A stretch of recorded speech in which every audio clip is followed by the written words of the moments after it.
Alright, y'all, this time it's more than one theory. It's actually two theories on this movie. But I'm gonna give you the first one first.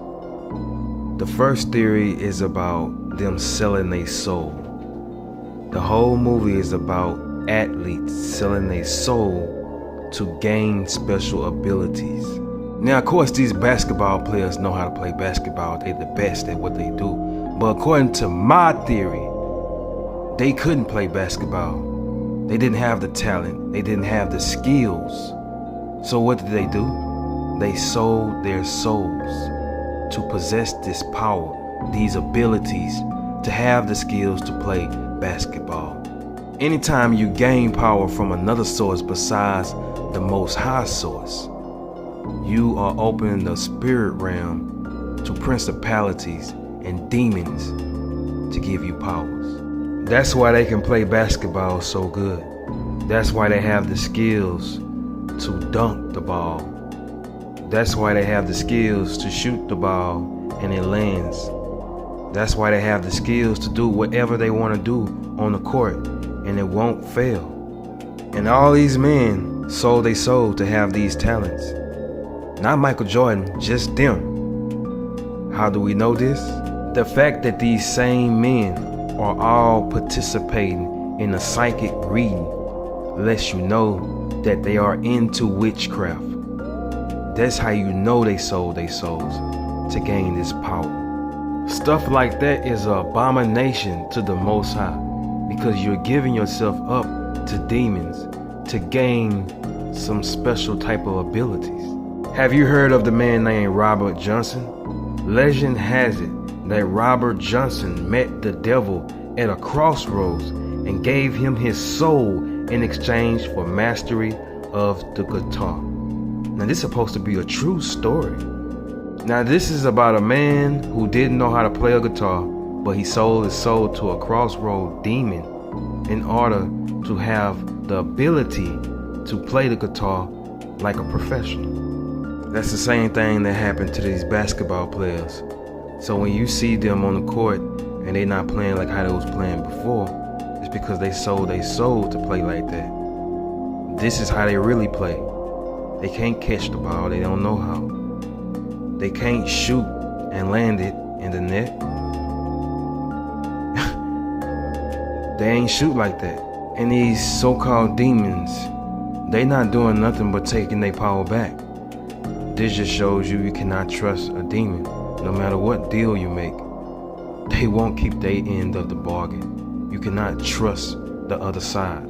Even in this scene, they showing you that they are demons. Do these look like aliens to you, bro? They're supposed to be aliens. These look like the image of demons. Look at the one in the back. He look like a whole zombie, bro. Don't look like no damn alien. See, Mike represent righteous. They couldn't get him because he wasn't into witchcraft. He wasn't into the devil. He was a righteous person. And because of that, they used the cartoons to get to him. What, you think Bugs is innocent? Bro, they all demons, even the cartoons. See, it never was about a basketball game. It's about Michael Jordan. It's about getting him down there with them so they can get him. They want him because he represents a leader and righteous. And if they can get him in turn, imagine who else they can get. And look at these chains he got wrapped around him. He trying to send him a message. And this is Bugs Bunny sending out another subliminal message, letting Michael Jordan know that we want you not as a slave, but we want to enslave your mind. And later on in the movie, you see Michael Jordan as a cartoon in the same exact chains that Bugs Bunny had on. So Bugs Bunny and the Looney Tunes is in on it with the aliens. They all in it together. But unfortunately, they couldn't get Mike because he was just too good, too sharp, too skilled. He had the armor of the Most High on, and they couldn't break it. So Michael Jordan winning the game is a symbol of they couldn't break him. And Michael Jordan giving them their powers back through this ball symbolizes the choices that they made. They have a choice to reject it, or they have a choice to continue to do what they've been doing. And they chose to continue to worship and honor and praise and follow witchcraft. Why? Because they didn't want to go back to being a nobody.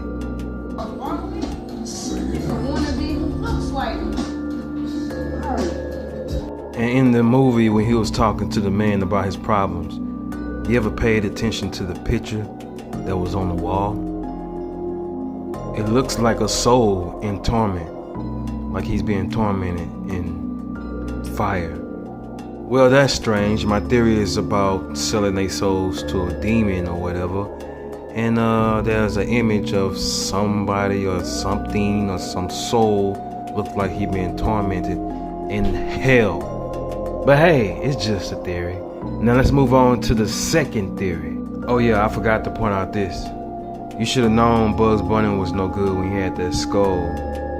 It's supposed to be a representation of a rabbit, but really, it's to mirror Michael Jordan's head, letting them know that we coming for your head. Let's start the second theory.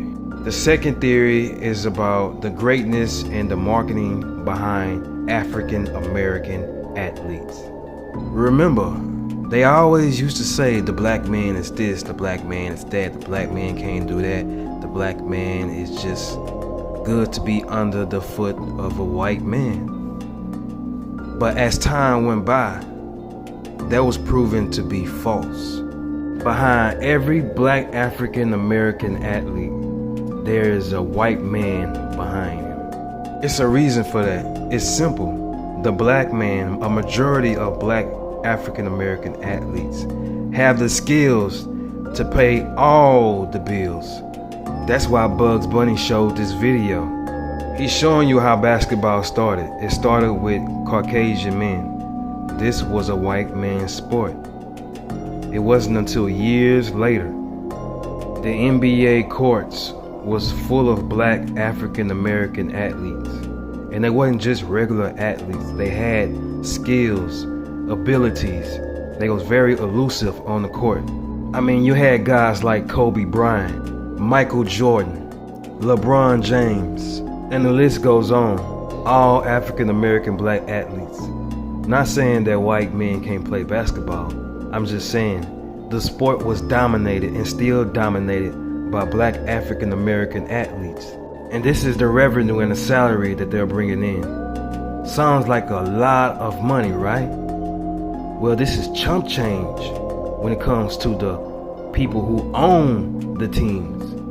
And these are all white men. Now you have Michael Jordan in there, of course, because you know he up there now.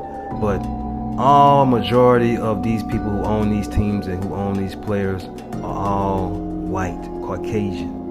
So that's who this guy represents. He represents the owner of these players. So even though the basketball player is successful and rich and have a lot of money, in some way he still have a slave mentality, because he has to do as he is told and sign all these autographs. And who gets most of the revenue at the end of the day? The owner. Who's the one pulling the strings? The owner. Now, like I said, you might be a star. To them, you ain't nothing but a profit, money for them to make more and own more lands to keep you off of them. Remember, this is a symbol of enslaved. You might own cars, yachts, boats, houses, mansions.